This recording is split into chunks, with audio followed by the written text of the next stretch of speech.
He thought he could corner Karoline Leavitt. Instead, she flipped the script and exposed his biggest lie on live TV. The studio lights burned bright, reflecting off the polished glass desk where the night's main event was about to unfold. The network's flagship political talk show, The Evening Pulse, had a reputation for being a battlefield, and tonight was no exception. Seated on one side of the desk, leaning forward with his signature smirk, was Graham Walters, the network's top political commentator. A seasoned host with decades in the business, he had a well-practiced style. Interrupt, reframe, dominate. His audience expected him to run circles around his guests, especially conservatives. On the other side, Karoline Leavitt, poised and ready, adjusted the lapel microphone clipped to her navy blazer. She knew exactly what she was walking into. She wasn't naive. This was enemy territory, and the crowd, both in studio and watching at home, wasn't on her side. The intro music faded, the camera zoomed in, and Graham wasted no time. Tonight, we have with us Karoline Leavitt, former Trump White House assistant press secretary and political commentator. She's here to talk about the state of the economy, media responsibility, and some, let's say, controversial claims she's been making about our network. He chuckled, shaking his head slightly, as if he already knew this was going to be an easy win.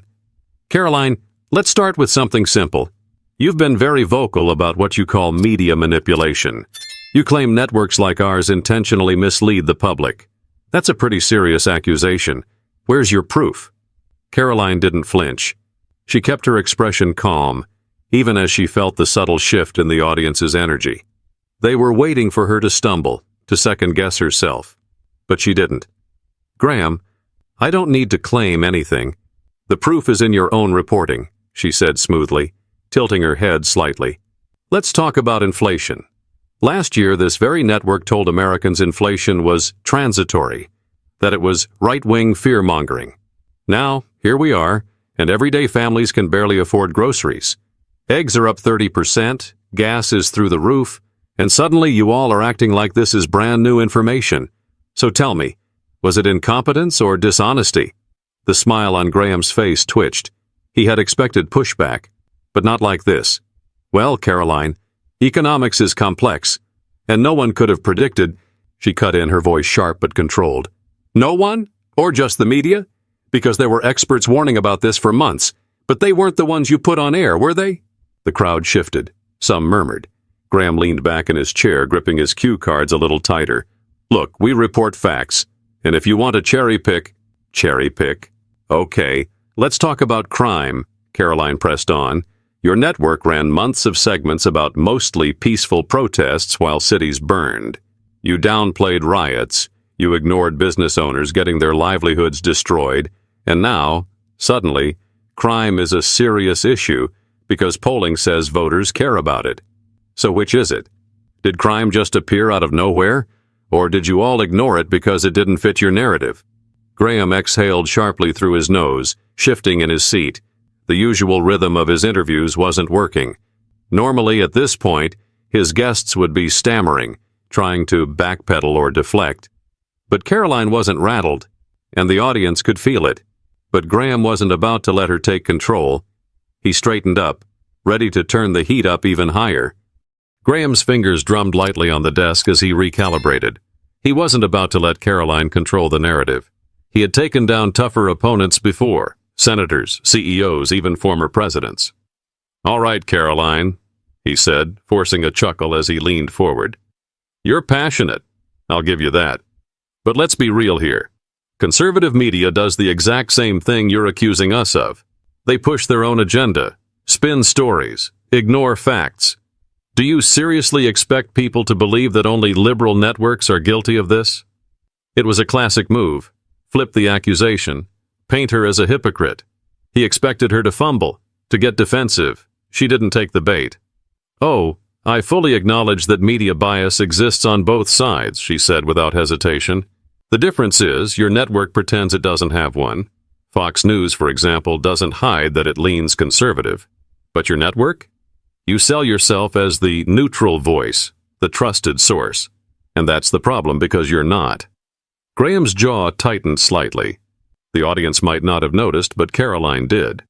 You say you report facts, she continued, her tone unwavering. So let's test that. Right now, crime is skyrocketing in cities like Philadelphia, Baltimore, and San Francisco, all Democrat-run. But if someone watches your network, they'd think crime is just a right-wing talking point. That's dishonest. Why don't you just say the truth? That's ridiculous, Graham shot back. We cover crime when it's convenient, she interrupted. Your network covered the recent crime wave only after swing state voters started ranking it as a top concern. Before that, you called it hysteria. I mean, come on, Graham, do you really expect people not to notice? His lips pressed together. This wasn't how it was supposed to go. Let's talk about January 6th, then. He pivoted quickly, his voice gaining an edge. You want to talk about selective outrage? Your side defends what happened that day while condemning other protests. You call for law and order, except when it's your people breaking the law. So tell me, Karoline, how do you justify that? A murmur rippled through the audience. Now he had her. At least that's what he thought. Karoline inhaled deeply, nodding as if she expected the question. Graham, I've said from day one that anyone who committed a crime that day should be prosecuted. But let's compare that to what your network did in 2020. You downplayed months of riots, looting, and violence as mostly peaceful. You defended politicians who bailed rioters out of jail. And yet, January 6th is treated like the single greatest threat to democracy, while entire cities burned under policies you refuse to criticize. That's the double standard, and Americans see it. The studio fell uncomfortably quiet. Even some of the panelists looked toward Graham, waiting for his response. He needed to regain control. So what, Karoline? You're saying we shouldn't talk about January 6th? He said, voice laced with frustration. No, I'm saying tell the truth, she replied firmly. Cover both.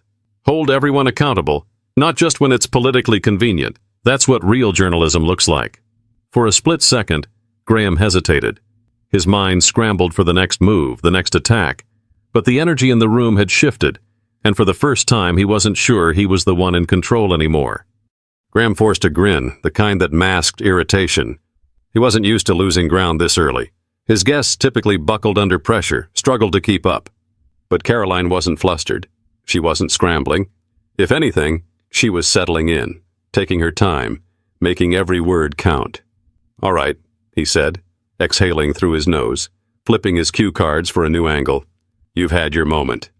But let's talk about something else. Misinformation. You and others on the right love to throw that word at us, but your side is guilty of spreading just as many lies. Take the election fraud claims, for example. Karoline lifted a hand slightly, stopping him. Wait, hold on, she said, tilting her head. You're talking about misinformation? Graham blinked. Yeah, he said slowly. Okay, then let's really talk about it. The temperature in the studio seemed to rise. For months, your network told people that if they got the COVID vaccine, they wouldn't get infected. Period. You called anyone who questioned it a conspiracy theorist. And now, 2 years later, the same health officials you praised are admitting that wasn't true. That's misinformation. Where was the correction? Where was the accountability? The audience murmured. Graham's eyes flickered toward his producers. He hadn't planned for this detour. That was based on the best available information at the time. No, Karoline interrupted, shaking her head. That's not how journalism works. The best available information should have included the voices you silenced. Scientists, doctors, people who had concerns. Instead, your network demonized them, got them banned from social media, and now you're pretending it never happened. Graham clenched his jaw. All right, you want to talk about accountability? Let's talk about your side's responsibility for political violence.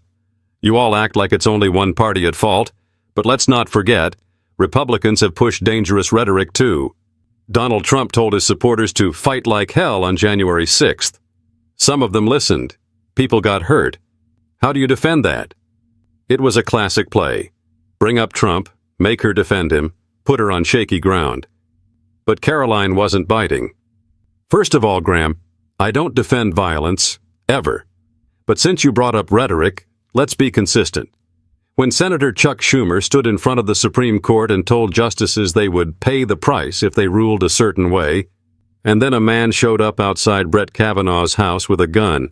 Was your network outraged? No. You barely covered it. Graham opened his mouth, but she kept going.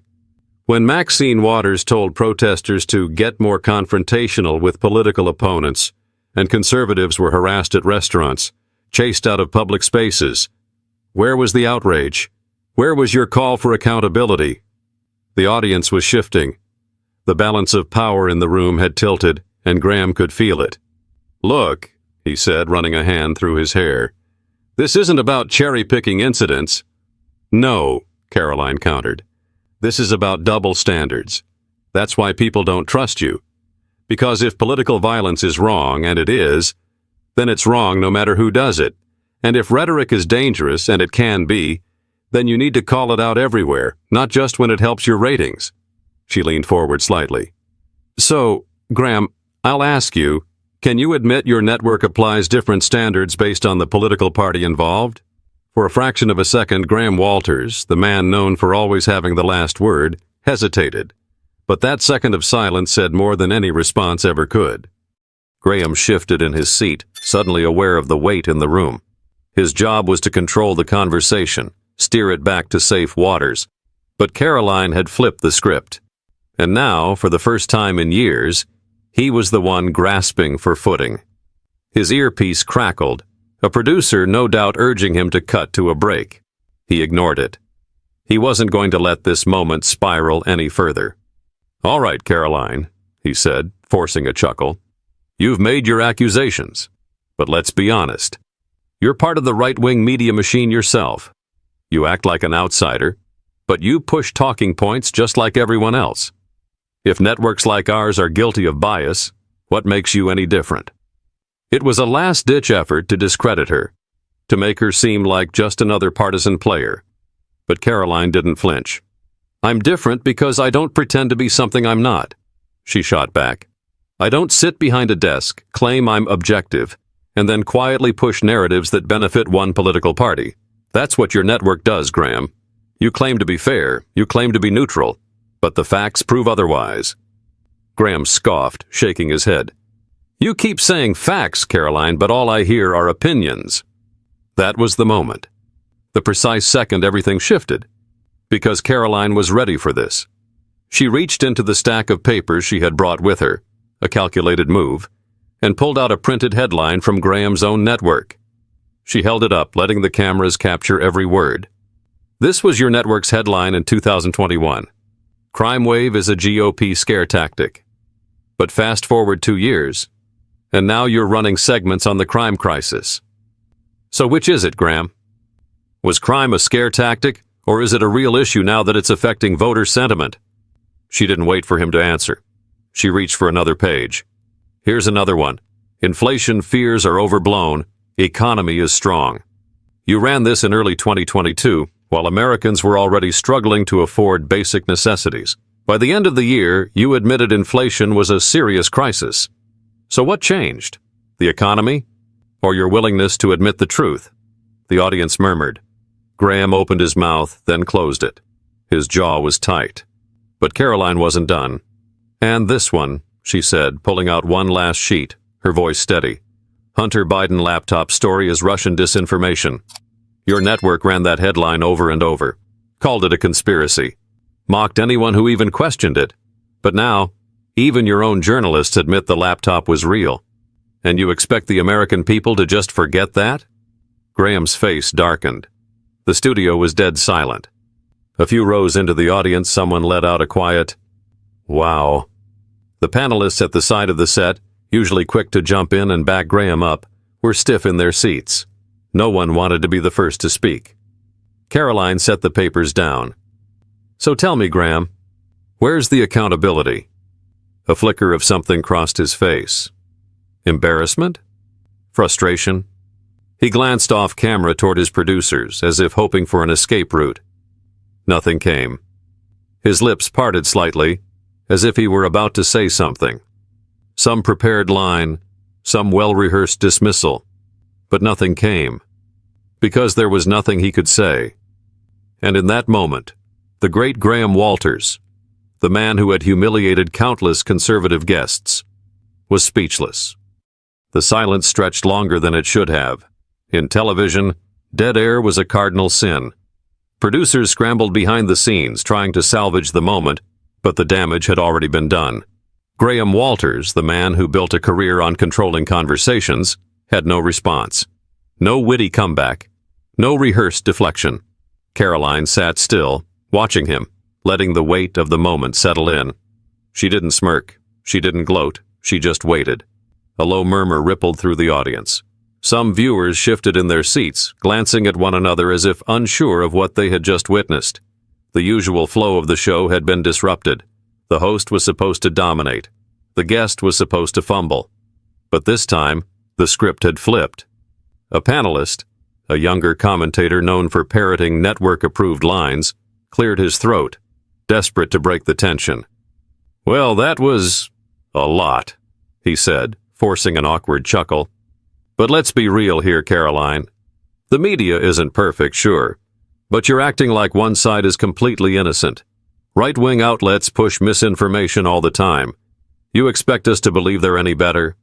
A lifeline, a distraction, an attempt to drag Karoline back into a debate she had already won. She could have taken the easy route, thrown out a standard, both sides have their flaws response, and moved on. But she wasn't about to let them shift focus. "That's not the argument," she said, turning her attention to the panelist. "I'm not here to defend anyone. I'm here to hold you accountable. Your network, your leadership, your narratives. Every time you're caught misleading the public, you pivot. You blame others. You change the subject." The young panelist faltered. This wasn't what he signed up for. Graham, still recovering, finally leaned forward, desperate to regain control. "Okay, Karoline," he said, his voice a little sharper now. "You've made your point. But let's not pretend this is some kind of conspiracy. We make mistakes, sure, but so does every media outlet. That doesn't mean there's an agenda. A weak defense. A last-ditch attempt to frame everything as simple human error." Karoline exhaled softly, shaking her head. "Graham, mistakes happen. But these aren't mistakes. They're patterns. And patterns tell a story." She gestured toward the papers she had set on the desk earlier. "This isn't just one bad headline, one off-base report. It's years of deception. Repeated narratives designed to control public perception. And when the truth finally comes out, your network acts like it never happened. No retractions, no apologies. Just silence." Graham shifted again, but the fight was leaving him. He knew she was right. But admitting it? That was something he simply couldn't do. The producers were frantic now, throwing signals from behind the cameras. The interview had veered into dangerous territory. The control they once had over the conversation was gone. Graham glanced toward the teleprompter where a new message had appeared. Cut to break. But he knew it was too late. The damage had already been done. The screen abruptly cut to commercial. The audience barely had time to register the sudden shift before an upbeat jingle for a pharmaceutical ad filled the air. But it didn't matter. The moment had already burned itself into their minds. Back in the studio, the tension was thick. Graham ripped off his earpiece, his face tight with frustration as he turned toward his producers. "What the hell was that?" he muttered under his breath. Karoline didn't move. She sat calmly in her chair, watching the scramble around her. The panelists murmured amongst themselves, some shaking their heads, others stealing nervous glances at the host. A makeup assistant rushed onto the set, dabbing at Graham's forehead as he exhaled sharply, trying to regain composure. But there was no recovering from this. The damage had already spread beyond the studio. The show was being live-streamed on social media, and within seconds, the clips started making their rounds. First, short snippets, Karoline holding up the headlines, Graham sitting in stunned silence. Then full-length breakdowns, captions calling it the most embarrassing moment of his career. Twitter was on fire. Breaking. Karoline Leavitt destroys mainstream media hypocrisy live on air. Graham Walters left speechless. I never thought I'd see the day when someone made Graham Walters shut up. Iconic. This is what happens when corporate media finally gets called out in real time. They have no defense. No way they let her back on this network again. She just burned their entire narrative to the ground. Within minutes, Conservative outlets picked up the story. Headlines blasted across their pages. Karoline Leavitt obliterates liberal media's lies in explosive showdown. Network host left stammering as guest exposes years of deception. But it wasn't just right-wing media taking notice. Even independent journalists, usually wary of taking sides, were sharing the clip, calling it the moment corporate news finally got caught. The network's PR team scrambled, desperately trying to control the narrative. But the internet had already made up its mind. As the commercial break neared its end, Graham inhaled deeply, forcing a composed expression back onto his face. The makeup artist retreated. The producers signaled 30 seconds. He turned to Karoline, his voice lower now, his tone laced with irritation. "We're coming back from break. I suggest you reel it in." Karoline simply smiled. "I don't take suggestions from people who lost the argument." Graham clenched his jaw, but he had no time to respond. The screen flashed back, the intro music played, and the camera zoomed in. He plastered on his usual media-friendly grin, but the energy had shifted. The audience wasn't looking at him the same way. They had seen something they weren't supposed to see, and no amount of damage control could change that. The broadcast continued, but it didn't matter anymore. The moment had already escaped their control. The audience wasn't focused on what Graham was saying. They were replaying the silence, the hesitation, the way Karoline had turned his own tactics against him. He tried to regain the rhythm, to steer the conversation back into safe territory. "All right, let's shift gears." But it was too late. People weren't buying it. In the control room, the producers were scrambling. The network's executives were already on the phone, discussing how to spin the damage, how to handle the inevitable fallout. Some were calling for a media blackout. Don't acknowledge it, don't amplify it, let it die out. Others were already drafting statements, preparing their damage control strategy. But none of it would work, because something had changed. Viewers had seen in real time what it looked like when power was challenged, when narratives crumbled under the weight of truth, when someone refused to be silenced, and that was something they wouldn't forget. Karoline knew it too. As soon as the segment wrapped, she walked off the set with the same calm composure she had maintained throughout. No gloating, no celebration, just certainty. One of the younger staffers from the network, probably an intern, caught up with her near the exit. "Miss Leavitt, that was... wow," he said, shaking his head. "They're definitely not inviting you back after this." She smirked. "They were never planning to invite me back." And that was the truth. This had never been about fair debate. The network had booked her expecting an easy win, a punching bag to reinforce their narrative. Instead, they had handed her a platform, and she had used it to tear their credibility apart piece by piece. Outside, the night air was crisp, the city buzzing with its usual energy. But in millions of homes across America, people were still watching the clip, analyzing it, sharing it, talking about what it meant. Because this wasn't just about one debate. It wasn't just about Graham Walters. It was about something much bigger. People were waking up to the bias, to the manipulation, to the way truth was twisted, ignored, or buried when it didn't serve the right interests.